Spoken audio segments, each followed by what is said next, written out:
In today's video, I'm going to teach you how to fix 403 forbidden error on Google Chrome Android.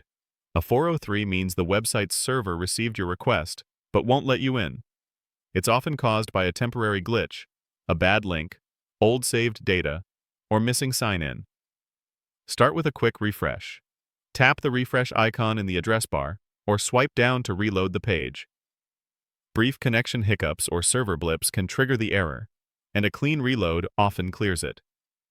Give it a moment for the page to fully reload, especially on slower connections, and try refreshing once or twice before moving on. Next, check the URL carefully.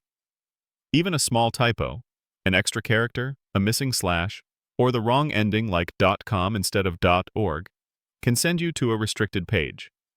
Compare it to the original source and make sure the full address, including any part after a question mark, is intact. Also check the HTTP versus HTTPS at the start, since the wrong protocol can lead to the wrong page. If the error persists, clear Chrome's cache and cookies. In Chrome, tap the three dots. Go to Settings, Privacy and Security, then clear Browsing Data.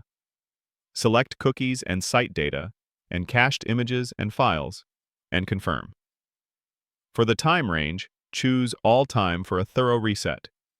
This removes outdated information that can block access.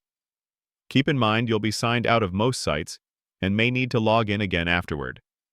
Try opening the link in incognito mode.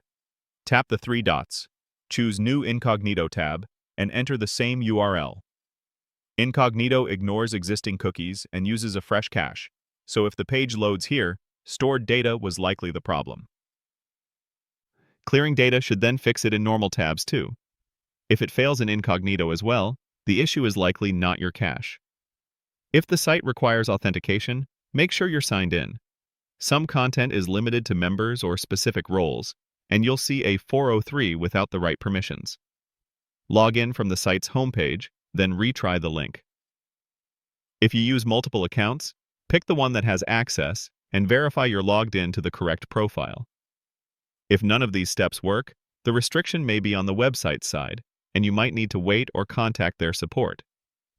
But in most cases, a refresh, a correct link, and clean browsing data resolve the 403 so you can get back to browsing.